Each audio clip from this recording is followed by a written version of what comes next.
on? The US has imposed a partial travel ban on Nigerians and suspended entry for several visa categories. If you're a Nigerian and you ever plan to leave this country, even just once in your life, then you need to watch this video till the end. As of the presidential proclamation yesterday, the U.S. will no longer issue immigrant visas to Nigerian spouses. They might look like small, ordinary booklet. How has this humble little device become one of the most sophisticated weapons? Most Nigerians are reacting to the headline without understanding what is about to happen in 2026 and beyond. To ride on, don't forget to like and subscribe. What began as routine immigration policy has escalated into a full-blown diplomatic crisis. This is bigger than the United States or even Donald Trump in the first place. Talking about what is going on, in the past few days, a post started trending fast online. It says Nigeria must pay $15,000 before they can visit the United States. And immediately, people started reacting to the news in all forms of way. Some are happy, confused, angry, and so on. Some people even dismiss it as fake news. Others say that Nigeria has been secretly banned. And mind you, this visa bond is different from your proof of fund. Now, Trump is not smiling this time around. But here is the problem. The post does not come from nowhere. And if you think this is just about America, you're already missing the real thing or the issue. What is happening now is not sudden. It is not emotional. It is not punishment. It is the result of a system that has been quietly tightening around Nigerians for years. And until you understand that system, every new restriction will always shock you. So let us slow down and explain it in a proper way. In detail, the United States has introduced a policy that allows immigration officers to ask some visitors to deposit money before a visa is approved. This applies mainly to tourist and business visas. The amounts can be $5,000, $10,000, or up to $15,000. This money is not a visa fee. It is not money you pay and forget. It's a bond. The idea is simple. The US wants to prove that a visitor will return home after their visa expires. They don't just trust us to respect ourselves anymore. If the traveler leaves on time, follows the rules, and the money can be returned.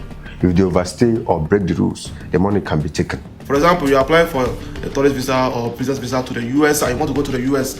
When you are done with your program in the US and you return back to Nigeria, it will be refunded back to your bank account automatically. Now, let's pause here. This is where Nigeria needs to pay an attention. Not everyone will be asked to pay this bond, but Nigeria is one of the countries where this bond can be demanded. And that single fact tells us the details how they have listed the country. But to understand why, we need to talk about how the world actually treats the passport we have. Looking at it globally, how travel works, the world does not treat all passports the same way. This is not an opinion, it's how the system is built. Now, countries share information from immigration office, airlines, and border agencies. They are all connected through global database. So, this system do not know you personally. They do not know your intentions. They do not know or care about how honest you are. They only look at history. They track how often people from a country overstays visas. They track fraud cases linked to passports. They track security incidents. And they track how strong a country's border control and law enforcement really works. Now, Trump saying that he's adding Nigeria to the list is nothing compared to what is already going on. They were allowing other country nationals who require visa to that country but have British residency. Yes, you can go with your British residency, except Nigeria. It was written in red. Over time, these records often form a profile, and every country is judged by that profile. This is why Nigeria's profile is heavily flagged, and that's why she is flagged in the first place. Now, talking about why Nigeria is flagged all this while, even to this point. No doubt, Nigeria did not arrive here by accident. For years, the country has become known globally for financial scams, even when millions of Nigerians had nothing to do with it. The records were created and saved. This record did not disappear. They stayed even to this point. Then, security issue grew. Terrorism in the northeast, kidnapping across many states. With border control, these are not local matters. They are internationally monitored. Adding corruption to the list and inconsistent policies, weak enforcement of laws, poor trust in document verification, maybe I should continue mentioning more.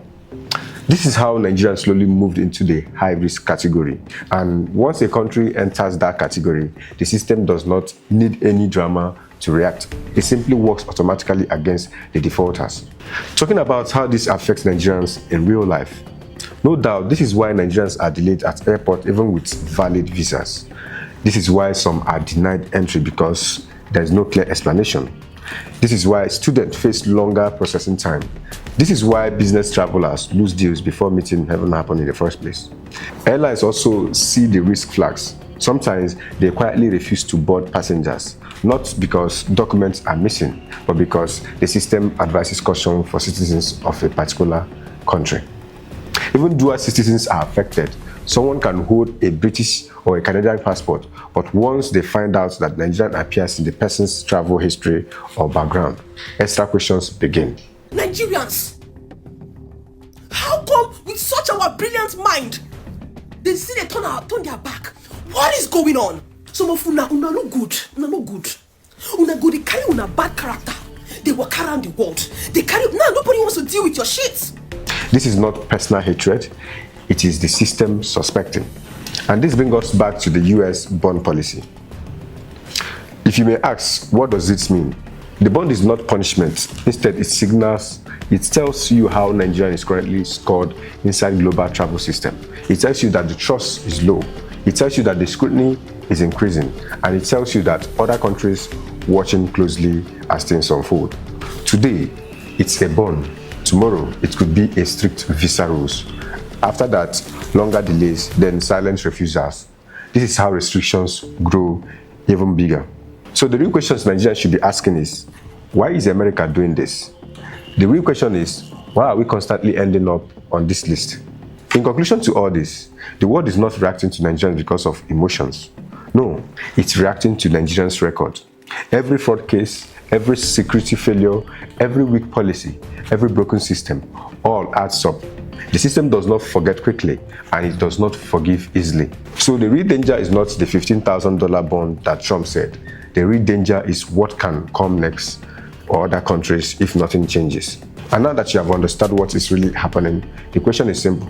Do we keep reacting to headlines, or do we finally confront why this is happening? 2027 is coming. You go still carry religion, carry tribalism for head. The ball is on your court. The 2027 election is coming.